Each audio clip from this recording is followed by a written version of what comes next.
Making sure all of our technology works here.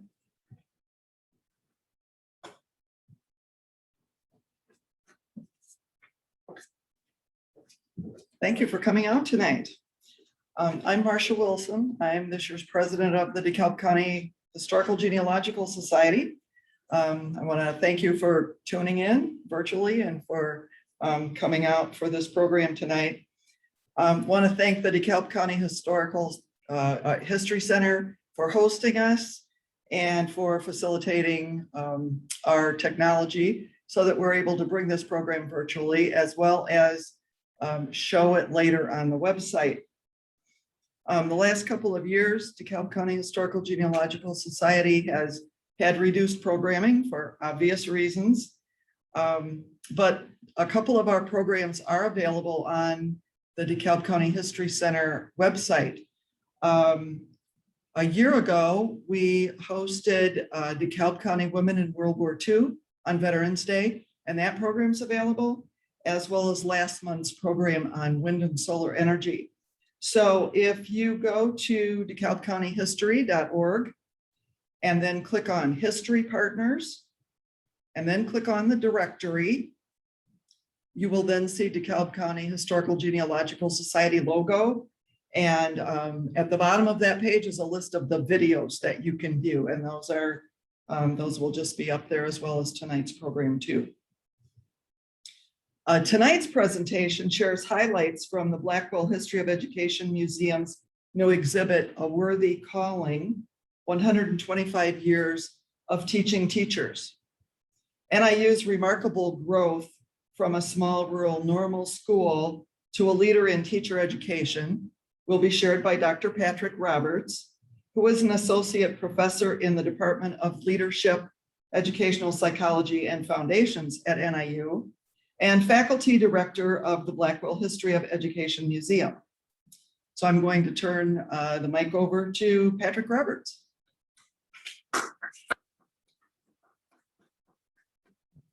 Thank you, Marcia, very much. And thanks to all of you. Thank you for coming out this evening. As Marcia said, my name is Patrick Roberts. I'm an associate professor at Northern Illinois University, College of Education. And I teach courses in the history of American education in the United States.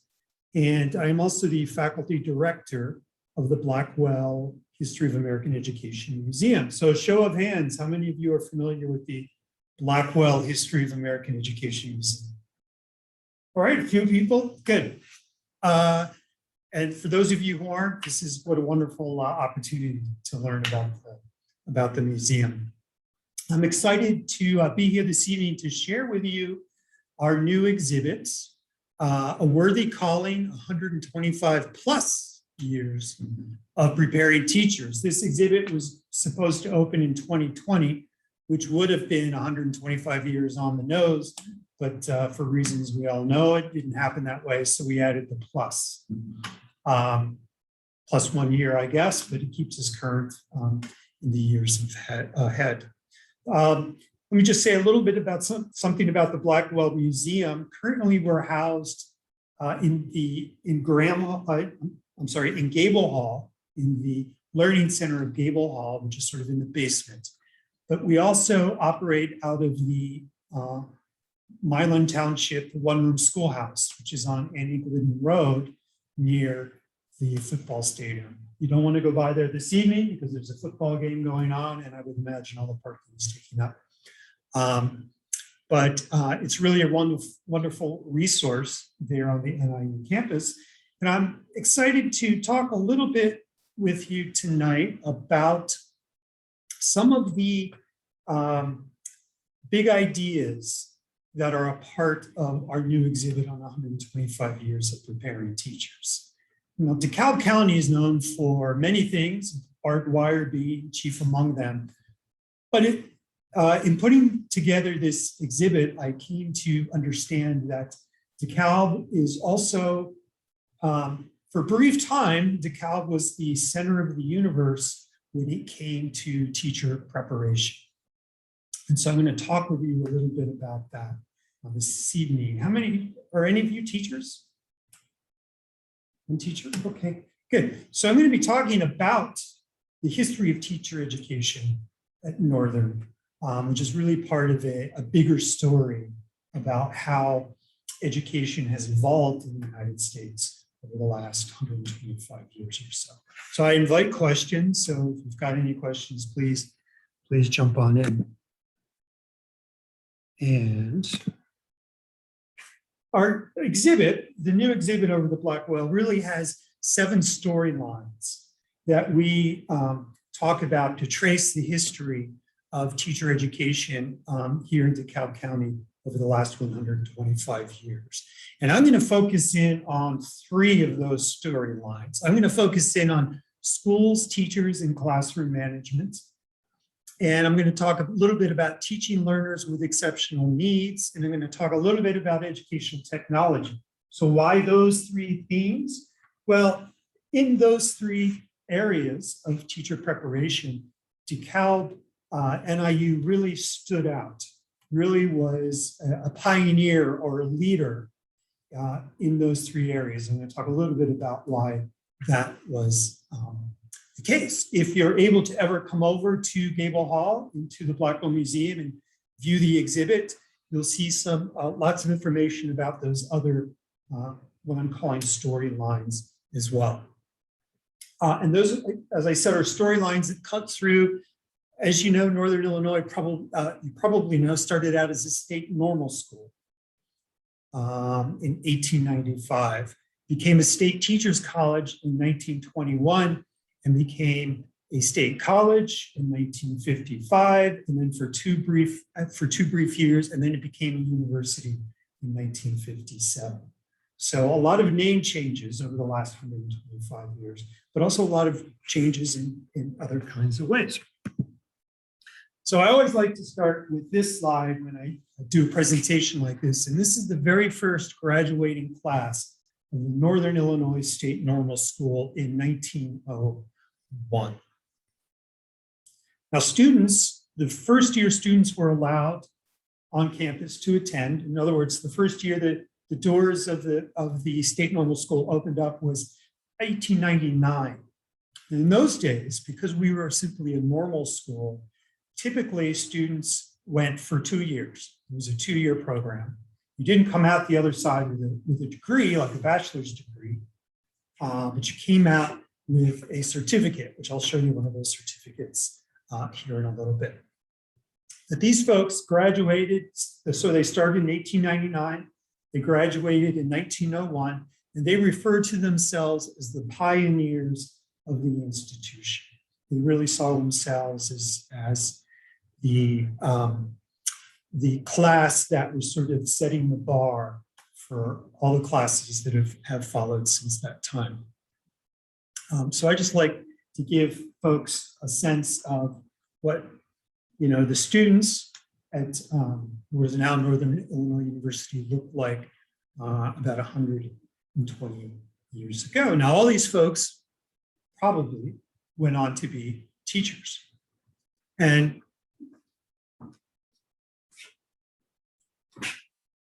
share this. This is a blow up of a postcard from about 1901. And it says, "The Normal Girl at DeKalb, Illinois." And you can see how she's dressed. And her dress doesn't look so much different from the dress of the young ladies in the photograph. And you can also see she's got her pennant. And then down here is the cheer. Will I guess, NISNS, yes, yes. Rousing, absolutely rousing cheer. So with that resounding in our ears, let me move to the next slide and introduce you to 2 people you may be familiar with, but 2 men who were very, very instrumental in the early years of the normal school and really sort of putting it on the map.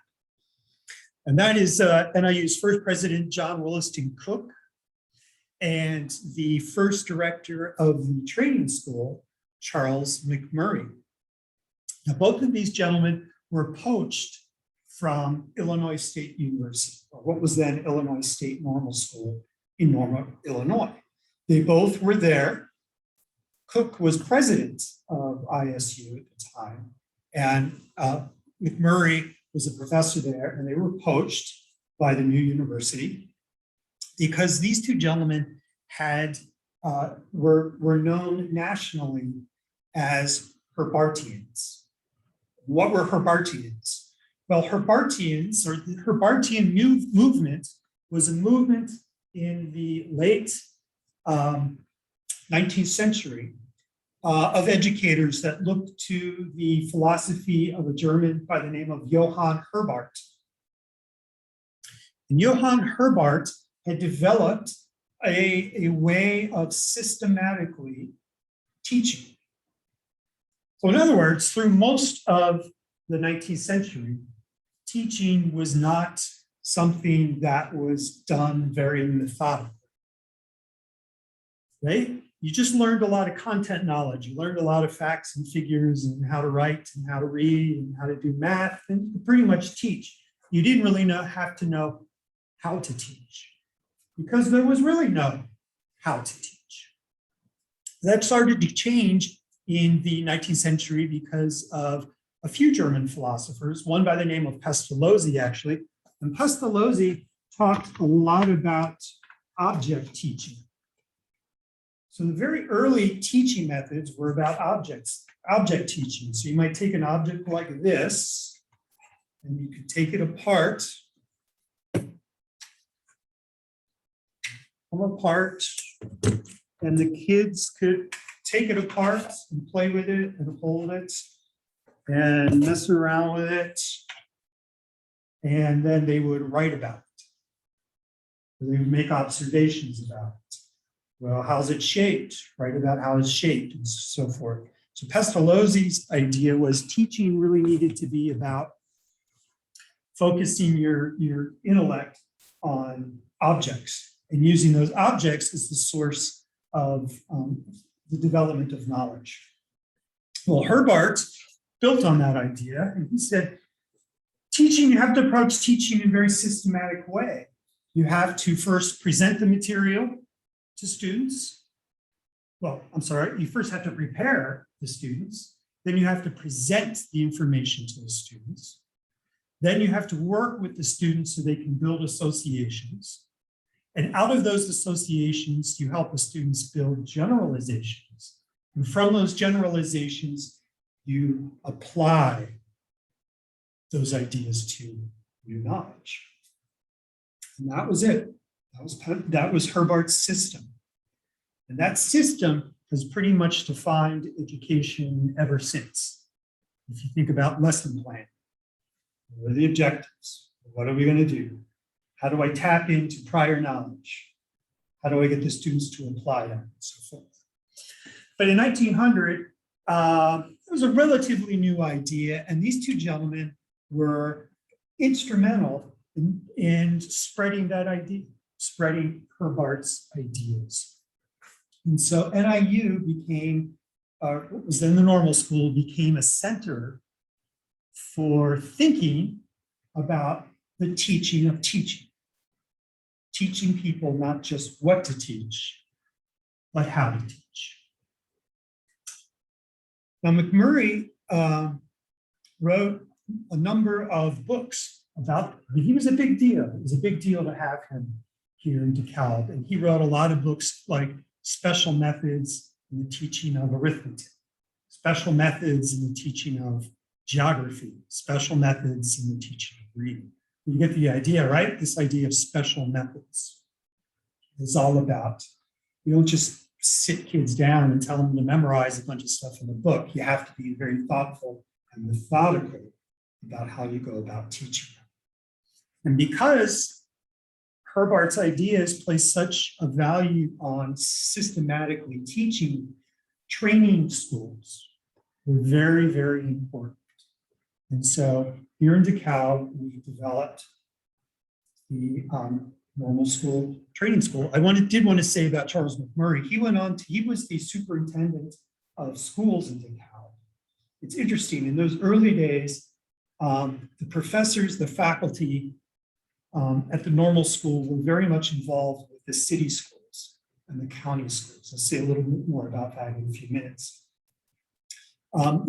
The superintendent of the DeKalb schools when the college was built was a man by the name of Luther Hatch, which is a great name. Luther Hatch. Have you heard of Luther Hatch before? He was a superintendent for DeKalb from about, I think, 1897 until about 1911, when he died of tuberculosis. And about that time, he was on the faculty at the normal school as well. And that's when Charles McMurray then became not only the director of the training program at the normal school, but he also became superintendent of the DeKalb schools as well.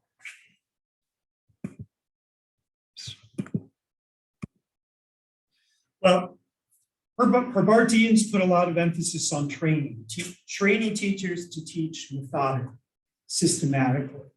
And that meant that we need to have places where young people who are learning to teach can go and practice this system under the supervision of what were called at the time critic teachers. Critic teachers. Today we call them cooperating teachers, right? It's much nicer, cooperating teachers, but in those days they were called critic teachers. I'll show you a picture of some critic teachers in a few minutes. But really there were three primary places that were considered to be training schools for the normal school. And that was the McMurray Training School. It was built on campus. It was built in, I think construction started about 1909 and it was completed in about 1911. And it wasn't called the McMurray Training School at that point. It was named McMurray after Charles McMurray in the 1920s. The Glidden School, which was a city school, right? And that was over on First Avenue in DeKalb, out toward the expressway. And then the 5 Point School was the training school for rural teachers. Very early on, understandably, the normal school here embraced its mission as a place to train one-room schoolhouse teachers from one-room schoolhouses, rural teachers, right? If the idea is teaching really is about methods and systems, then we need to bring in teachers from those rural areas of Northern Illinois and give them exposure to these systematic methods. So the 5 Point School, which is down the road just a little bit, was where rural teaching was taught. Yeah. Where was McMurray located? The McMurray School, it's located right next to the Altgeld. So it's still staying. I believe it's still there, yeah. May look differently. If I may, let me just,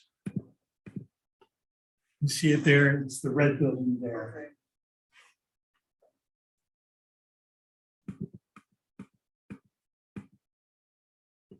Well, that's what a classroom would look like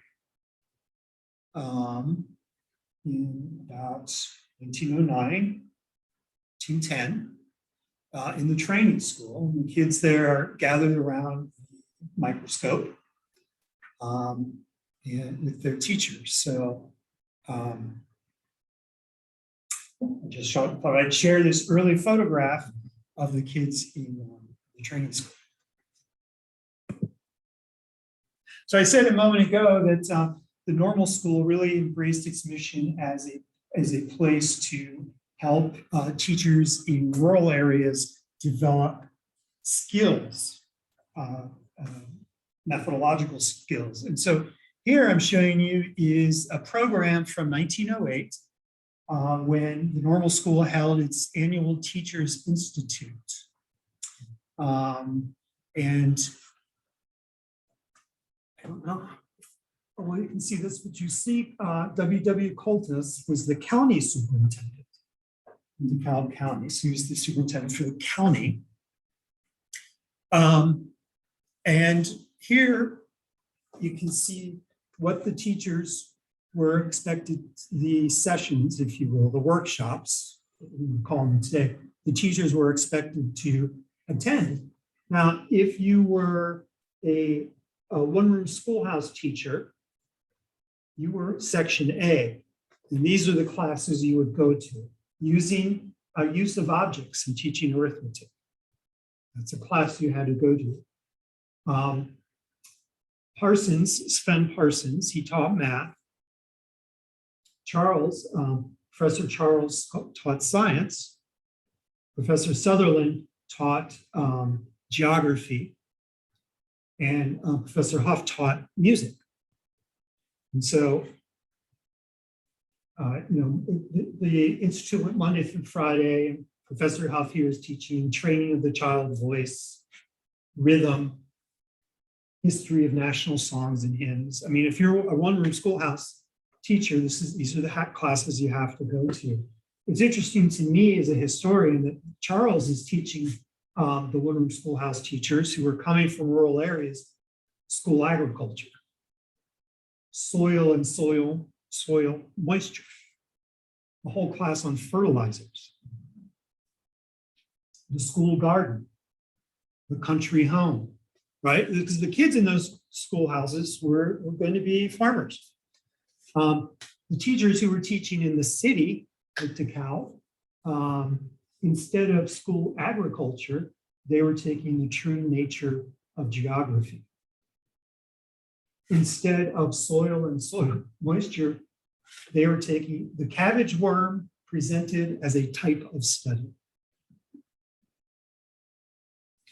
Children's pets, for example. So that's a glimpse of the kind of work that the Northern Illinois State Normal School was doing in 1908. They were hosting teacher institutes like this one, where they would bring in teachers from throughout the county, rural areas of the county, as well as the towns, DeKalb, Sycamore, and so forth.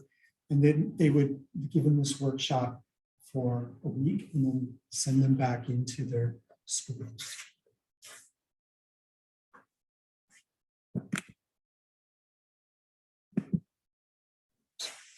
Sorry.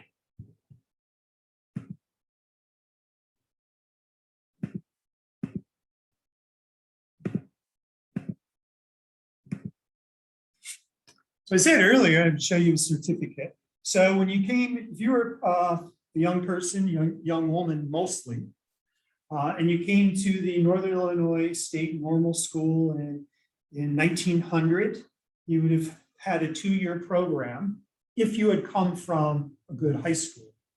If you had come from a bad high school or a high school that was out in the country somewhere and wasn't very well resourced, you'd have to be here 3 years. And if you didn't have any high school, you'd have to be here 4 years. But this is a teaching certificate from 1908. I just showed you the program, the Teacher Institute for 1908.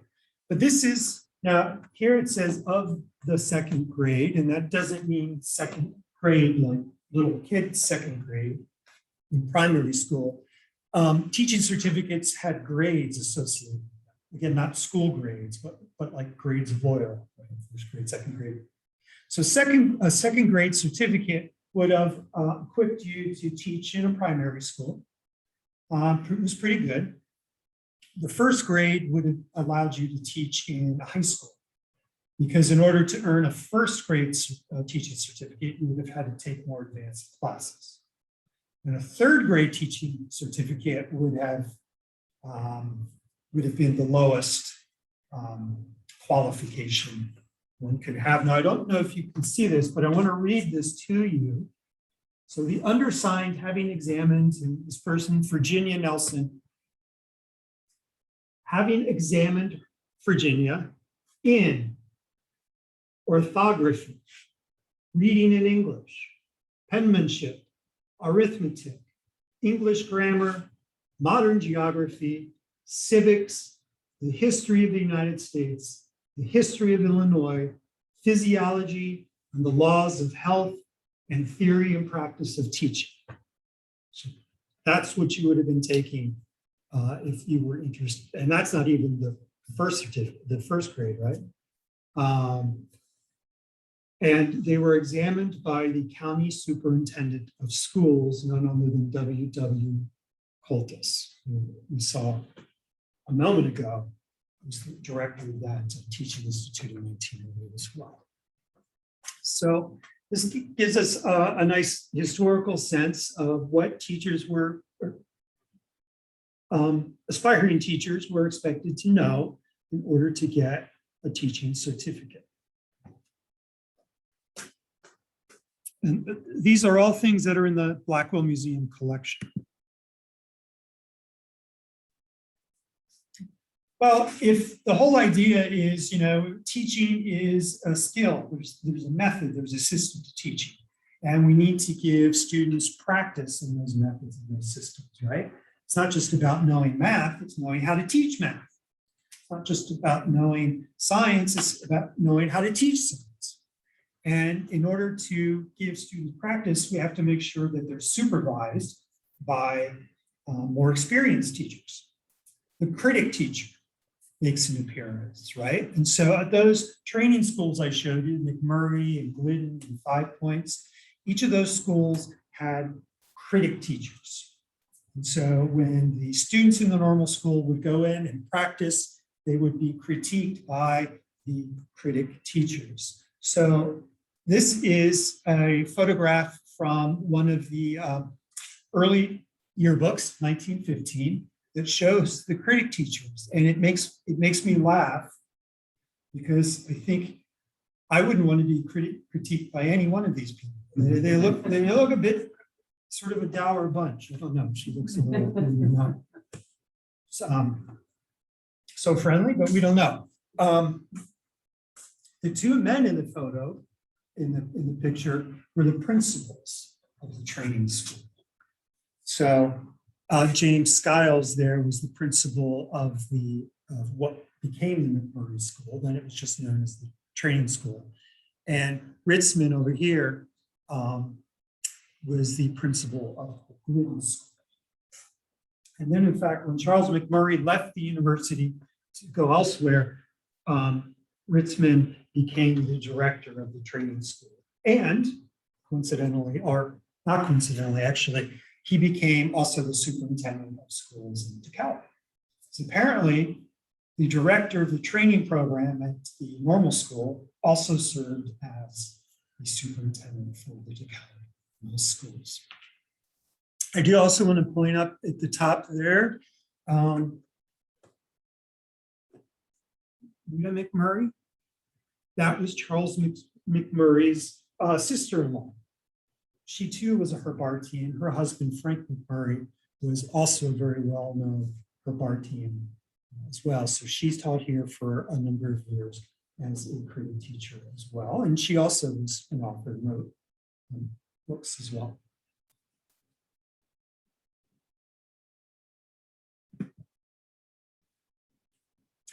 Well, part of the goal of teaching teachers to teach was getting them to think about the psychology of the student, right? And so this time period in the early 20th century, you have a lot of attention being paid to mental measurement. The IQ test is now becoming all the rage. World War I gives psychometricians the opportunity to pilot the IQ test, the Stanford-Binet IQ test. And this idea that learning isn't just a matter of efforts, but it also has something to do with our psychologies,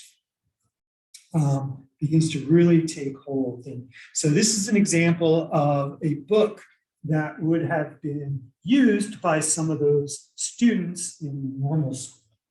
And it's a book on handwriting, and it's written by a psychologist, Edward Thorndike, because the idea here is your handwriting is a reflection of your intelligence. And this is from 1917. So in this book, there's a really cool pullout. And Thorndike's big thing was measure. You can measure anything. You have the right test, you can measure anything. So we can measure handwriting. So he's developed a scale for handwriting, for assessing the handwriting of children in grades 5 through 8. The very top is the highest quality. The very bottom is the lowest quality. So the idea here is that the child's handwriting is somehow possibly a reflection of some of their psychological makeup. And we can use science. Teaching is more and more becoming a science. We can use science, the science of psychology, to teach handwriting. Now, that's a really big shift in how people think about teaching handwriting. Because it used to be practice. This. I'll slap your wrist if you're holding the pen wrong, etc. But now, in the world of teacher education, it becomes more a psychological thing. And so one of the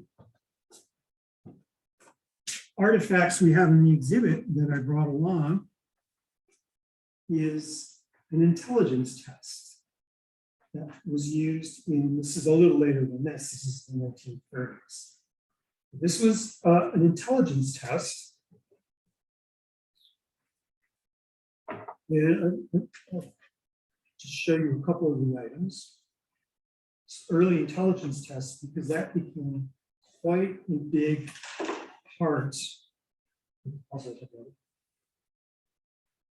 That became quite a big part of teacher education as the century rolls along. So come to the exhibit and you'll see a couple of other IQ tests that are really kind of striking. This is the student body in 1921. So we're rolling along through the years here. And the normal school is now becoming a teacher's college.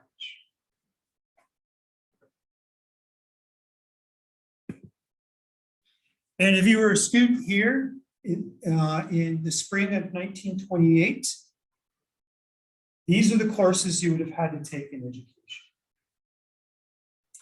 You would have had to take courses in rural school management. You would have had to take educational measurements. And I just shared with you the IQ test, right? You can measure anything. Psychology for teachers, Thorndike. Again, a lot of emphasis now on the developing science of educational psychology. Introduction to teaching, philosophy of education, again, psychology for teachers, and so forth. So that would have been your course of study. And you would have used a book like this to teach arithmetic. Walks and talks in numbering. This book strikes me as pretty interesting. It's a colorful kind of book. But again, historians like me like to ask questions about change, right? Why do things change? Why and how do things change over time? Or why do things not change over time? That's also a historical question, right? Here is just one thing a lot of historians of education like to do is study the evolution of school textbooks, for example. And so this textbook in 1929, you can get a sense of how the teaching of arithmetic has become a kind of, it's not about memorization so much as trying to tap into the visual interests of the child, right? And trying to teach math through stories that might engage the attention of the child. So I like to include this as an example of a textbook that students at in DeKalb would have been using to teach once they got into schools. Well, let's jump ahead 11 years. And here's what you would have been taking. Remember I said historians like to talk about change, what changes over time. So what has changed over time? Well, don't see a course in rural school management.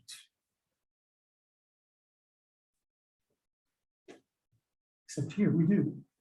Modern education in rural schools. Educational measurement we still have. Now we have a course in social psychology, orientations in elementary education, reading for upper grades. So there tends now to be more differentiating between grade levels. Also, what pops up here? Treatment of exceptional children. So now in 1939, we're getting a little bit of not just educational measurement or educational psychology, but actually beginning to think about how we might want to tailor education to meet the needs of the special needs of exceptional children. And we actually too sometimes think about the language of exceptionality is relatively recent. But in 1939, they were using this idea of not special ed kids, but kids with exceptionalities as well.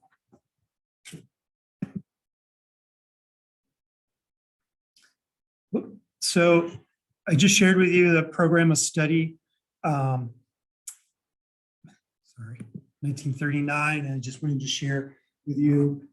We took a look at the critic teachers from 1915. Well, here's how things have evolved. This is 1937.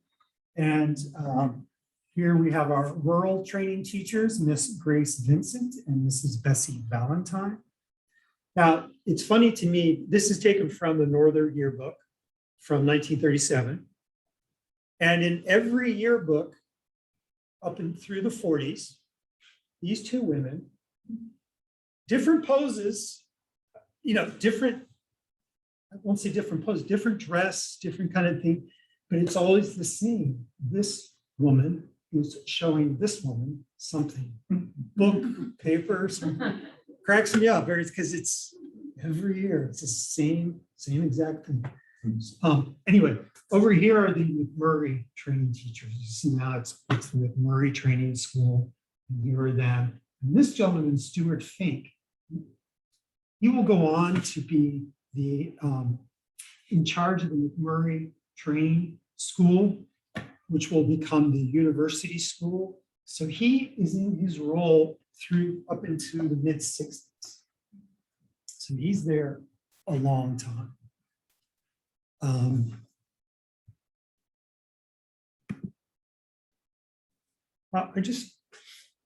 The Blackwell Museum, we've got a lot of photographs about the kids in these training schools, right? It's one thing to talk about the teachers and the training they're getting, but we want to remember that there are kids, they're working with actual kids. And so here are some photos. And here you'll see the student teacher watching the kids. There's a lot of pointing going on in this photograph. As you see, the training school at Northern really was innovative in lots of ways. As I said, they were testing out a lot of these Herbartian ideas. That changes a little bit as time goes on. The Herbartians sort of fall away. They're not as influential as different approaches to teacher education begin to take root. But one thing I like to share in the Blackwell is this great cabin that was built by students in the training school. So a lot of hands-on activities, right? So this was built by students, and folks at home maybe can't see, but you can see in here, it's a church. It's a pulpit with a Holy Bible on it, and here's the bear skin, and so forth. So the kids were doing some pretty cool things in those training schools. They were a place where ideas could be tried out, where young teachers could get their feet wet, where critic teachers could, impart wisdom that they carried with them and so forth. Really, really was a central part. And of course, kids from all over DeKalb went to those, were able to go to those schools. Anybody go to those schools? My husband did. Oh, you did? You went to the university school, maybe? He went to McLaren. Yeah. Oh, fantastic. So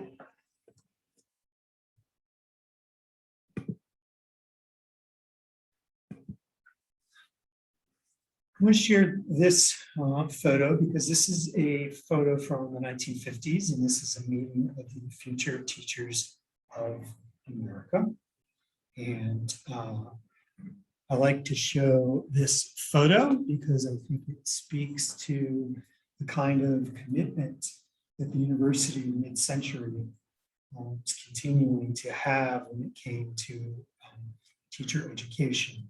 In those days, the education program was still the largest program at the institution. And those teachers in the 1950s, would probably have been talking about something known as life adjustment curriculum. Life adjustment curriculum. Have you heard this term before? Well, life adjustment curriculum was, I talked to you about the Herbartians, right? They had their ideas. Well, life adjustment curriculum was another great idea when it came to education that pops up after World War II. When we have a lot more kids going to school, and there are questions about, about 30% of these kids are going to go on to college. About 30% of these kids are going to go into the trades. What do we do with the other 40%? Well, we need to teach them a life skills curriculum, life adjustment curriculum. And so what you begin to see in colleges of education is now emphasis on the emotional well-being of students and teaching them not just math and science and those kinds of things, but also family living. So here's a cartoon from a textbook called Family Living from 1950. A woman, she's saying to her friend, smile, he's looking at you. And this is in a chapter that's all about how to be friendly. How to be friendly. This is a rating scale for pupil adjustment from 1953, which was used in Northern Illinois. And you can see the categories there: overall emotional adjustments, social maturity, tendency toward depression, emotional security, extroversion, tendency toward aggressive behavior, and so forth. Instruments like that were being used to assess the emotional well-being of students. Now, today in education, we tend to talk about social emotional well-being as being a relatively new kind of thing. But in the 50s, this idea of life adjustment curriculum, how do we prepare students, how do we prepare kids for life? That's when you begin to see all the really funny, maybe you experienced this in your school when you watched all the, the films in class about how to date, manners, good hygiene. You can Google, you can go to YouTube. So a lot of films that show kids how to be polite, how to date, how to take care of their acne and so forth. So things are changing in the world of teacher education. And here at DeKalb, one way this idea of life adjustment curriculum is taking root is the development of the Laredo Taft campus out west. You're familiar with Laredo Taft? Sure. So NIU takes over in the 1950s. Adlai Stevenson gives, I think, 66 acres out of the Lowen Park there. He says, you can have this 66 acres. And out of that 66 acres is developed the Laredo Taft Extension Campus. And outdoor education begins to become a central focus of teacher education in DeKalb. And that is another example of how DeKalb and Northern Illinois were sort of on the front end, the cutting edge of what's happening nationally. NIU had one of the first outdoor teacher education programs and one of the strongest as well. So, yes. Did they still send kids out to Laredo Taft? Well, they sent some, yes. My daughter actually, she goes to high school in Evanston, and they bus them all out to Laredo Taft. I don't, so it used to be that for education majors in the 50s, you were required to have a camping experience at Laredo Taft. That's part of your requirement. I don't know if they still do that or not. Yes. So our kids went through the DeKalb system. Yeah. They used to take the kids in 5th grade and they would be out at Laredo Taft, the kids, Yeah. for almost a week, I think. Yeah, I don't know if they still do that or not. I would imagine they do. They have budgets for that. I can say my daughter did it. It wasn't for a whole week. It was for a couple of nights. But that's what this photo is. These are kids, probably kids from the training school in about the late 1950s, going out for their experience. My granddaughters just went there at St. Mary's. Yeah, it was really it was really a big deal to get this resource, and so Northern developed a program in teacher education. In the 60s, we began to offer a master's program in outdoor education. And as I say, all education majors for a time were required to go out on campus. Really, that sort of comes out of this life adjustment curriculum and this interest in the social and emotional well-being of children.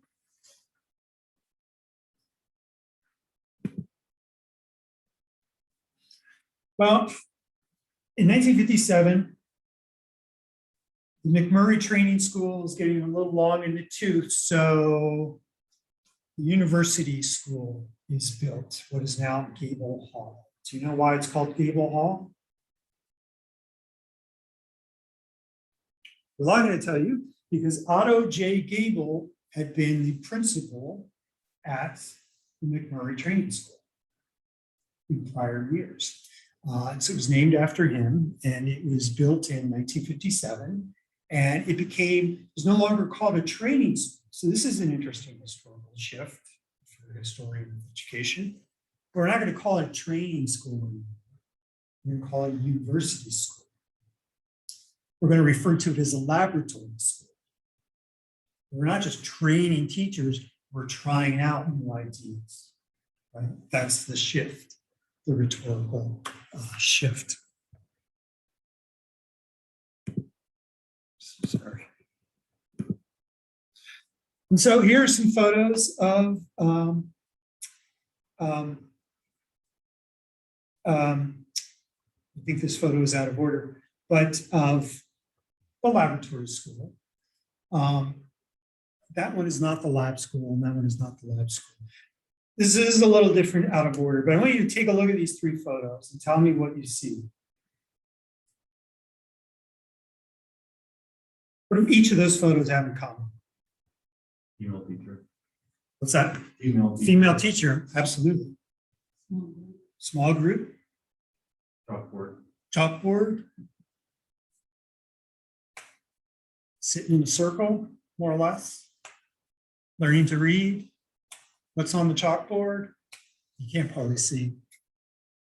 Spelling words with letters circled.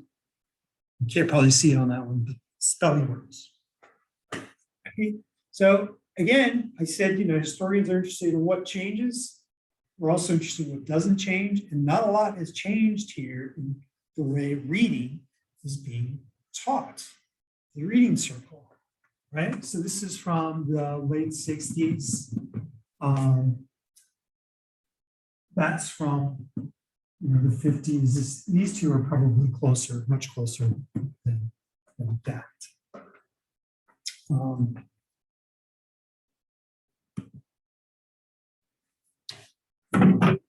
Sorry. Here are two. So we had the reading circle. Reading circle hasn't really changed much. But here are two things that have kind of changed.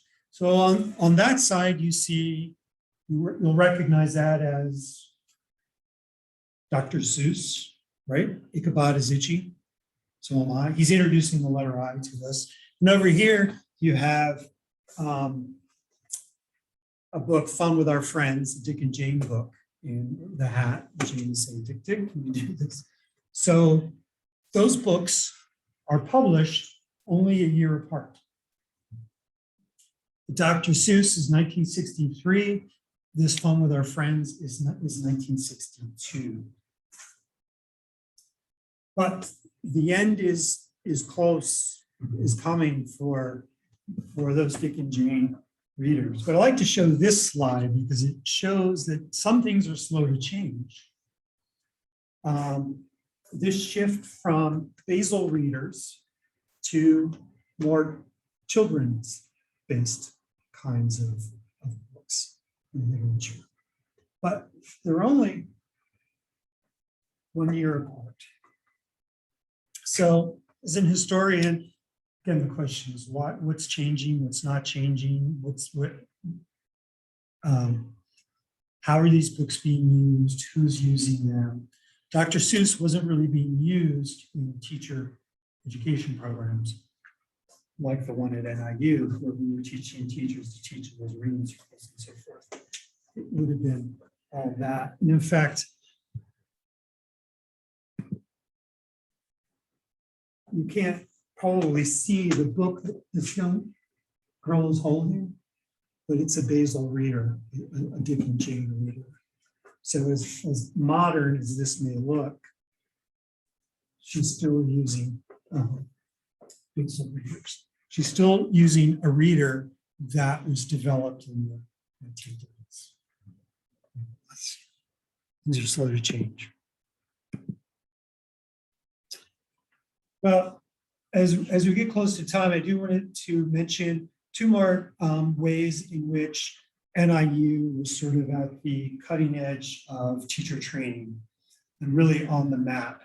And so we talked about teacher training and how that evolves. I mean, this Bartian idea of systematic, teaching teachers how to teach, not just what to teach.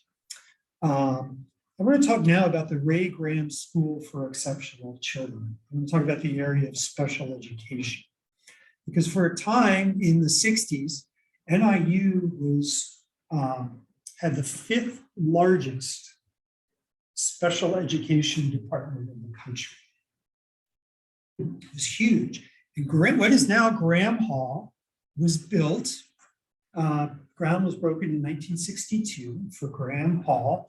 Wasn't going to be called Graham Hall. It was going to be called the Ray Graham School for Exceptional Children. And that building was completely dedicated to children with special needs. In other words, it was like a laboratory school for kids with special needs. And it was linked up to the university school, which was gabled by a ramp. I don't know if you've ever had the opportunity to go there, but there's a ramp that connects those two buildings. Ray Graham had been the head of the Illinois Department of Special Education, and he had been very supportive of NIU's efforts to develop a special education department. And so the building was named after him. And after the building opened in 1964, gradually it took on 7 different classes of students. So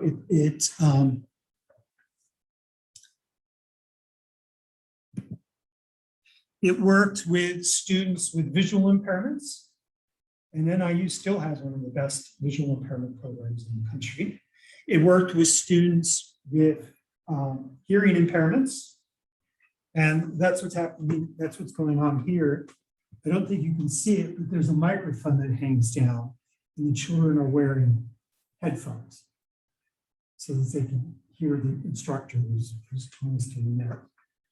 So the school, the Ray Graham School, students with visual impairments, students with hearing impairments, students with physical impairments, students with cognitive disabilities ranging from mild to profound.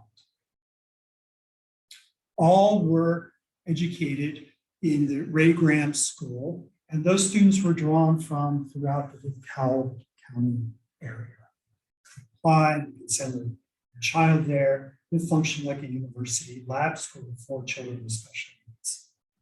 And that really was something that helped put NIU on the map as well. And I don't think Northern gets enough credit for kind of the role it's played in the development of special education teaching, because this is in the 60s. You know, special education in the 60s is really beginning to take off because people are now finally beginning to realize that these children with special needs are deserving of free and public education, you know, to the best of their abilities. I put up there too the Braille machine. I don't know if you've ever seen a Braille machine, but we were talking about basal readers.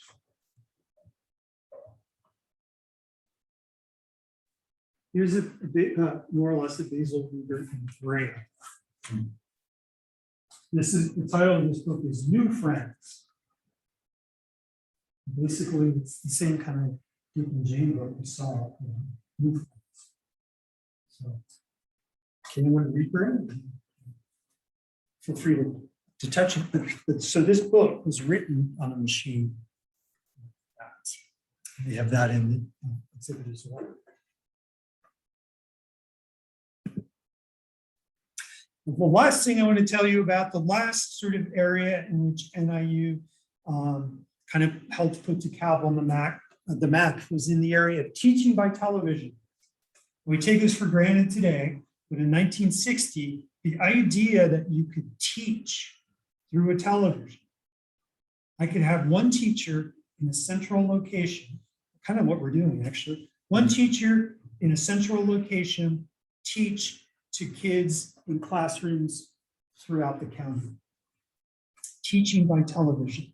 And NIU and the dean at the time, Dr. Top, really were at the forefront of a national movement to use closed circuit televisions and teaching by television to really sort of, this was new cutting edge technology.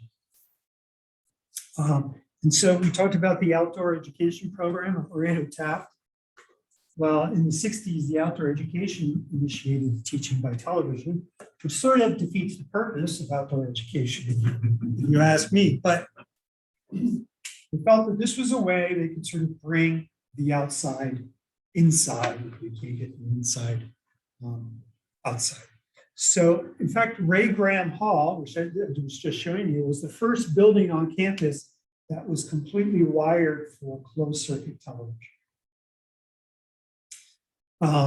And then using television cameras to videotape teachers, practice teachers. We do this today, in fact, with what's called a TPA.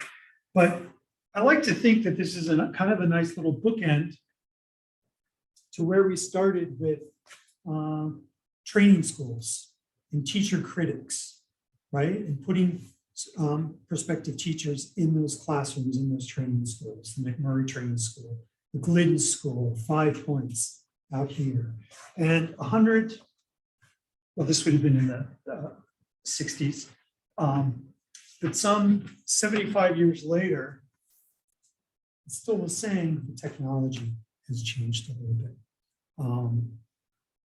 Do want to mention one more thing that NIU was very involved with, and that is the, and I never can get the name totally remembered, so let me read it. The Midwest Program in Airborne TV Instruction. This was a really interesting idea in the early 60s. And NIU was all over this. Planes would fly. A plane would fly. And out of the plane would broadcast through to regions throughout the Midwest educational television. And schools could turn in. So in the university archives of NIU, there's a fascinating record of letters that a local community member wrote to the dean saying how terrible this was.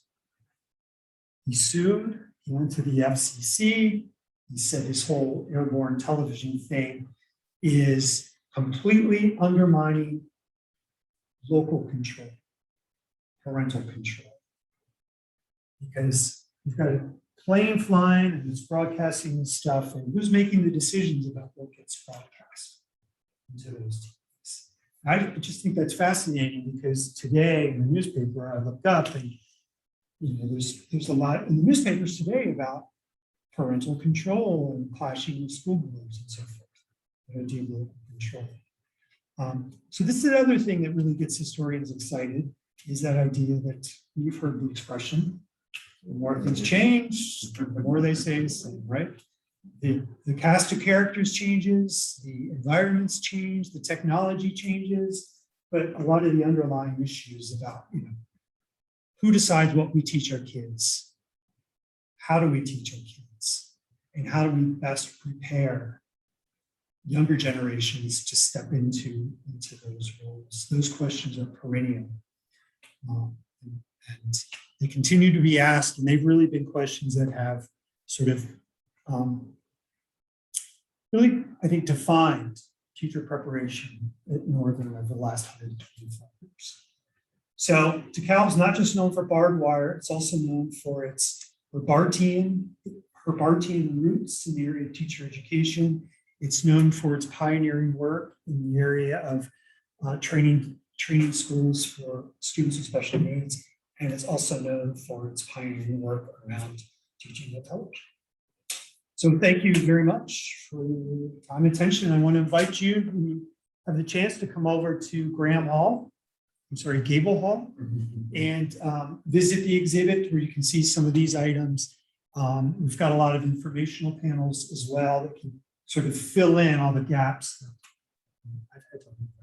But thank you very much for having me. Got questions? I'm happy to. Yes, sir. Kind of interesting, Graham Hall family, the Graham family was from Salvador. Oh, I didn't know. And it's kind of unique that a building was named after him. I know he was a great educator, but his family were from Salvador. Okay.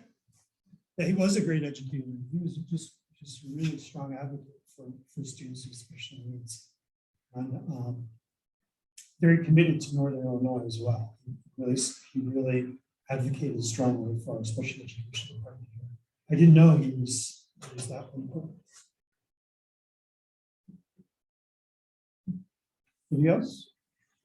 Is there, are you seeing on the horizon, like with the university school, we were talking about how that's like one of the last school cutting edge ideas. Are you seeing anything on the horizon in that area? You thinking? Well, that's a really good question. So lab schools like NIU sort of a lot of them disappeared in the 1970s. They were expensive, had to cut back. It made more sense just to put student teachers in public schools. It's much cheaper. But some still are. So the University of Chicago Laboratory School, which was founded by John Dewey in 1896. Now, actually, this is interesting. So Charles McMurray, who was the director of the training school here,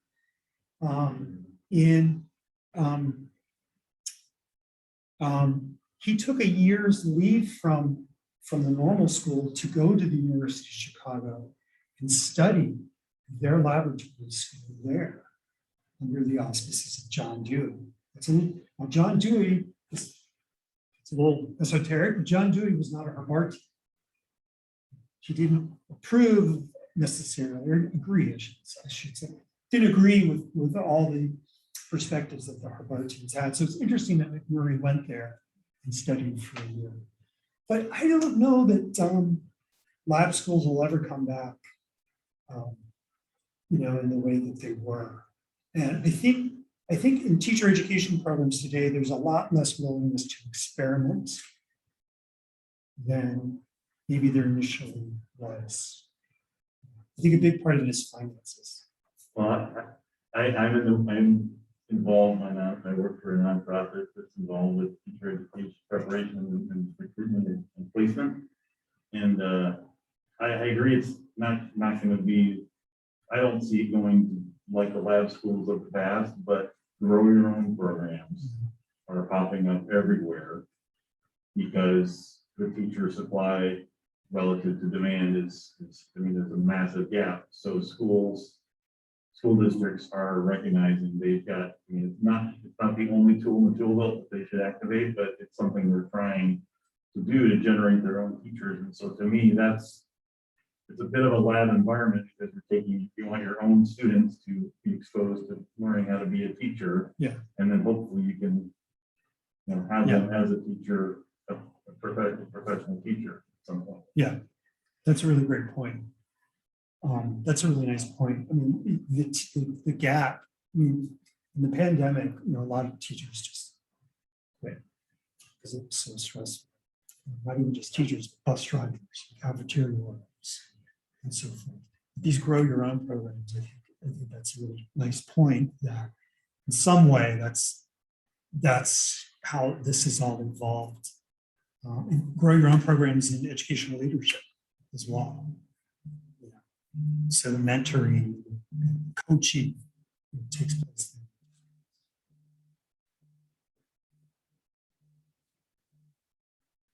Anything else? Well, thank you very much. Appreciate the time, and I hope to see you over at the Blackwell.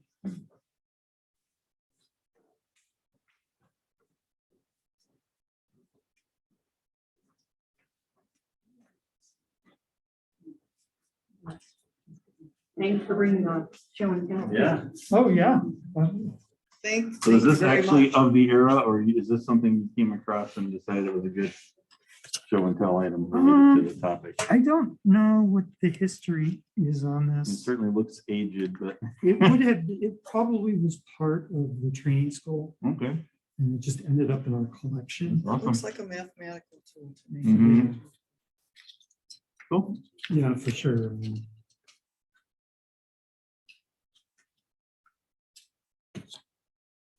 And I didn't talk about these, but these are magic lantern slides. So prior to educational television, magic lanterns were used. And the slides had a magic lantern. So a magic lantern would have had a lens and a kerosene lamp. And, these are all hand painted. And a lot of magic lanterns were used for entertainment. So you hold it, is this behind the flame, in front of it? I'm sure. Yeah, the flame is behind it. Okay, so it's Right. got some So it's like- transparency. Right, exactly. It's projected? It's projected. Oh, okay. It's projected.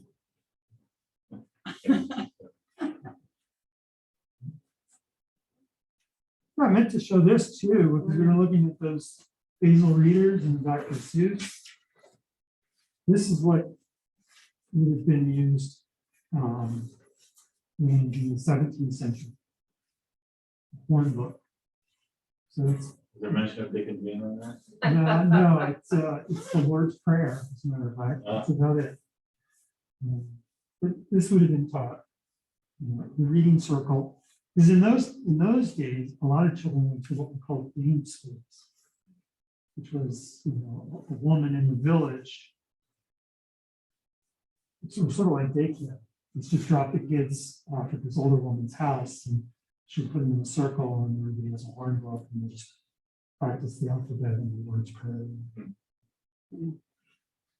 But from this to Dr. Seuss, right? It's a long haul. Thank you very much. Yeah, thank you. I'll be in touch. Please do. I thought of something while you were showing the basal reader up there. And my name is Sally, and I was in a seminar once for whole language, Uh-huh. and they put us into little groups of 3. And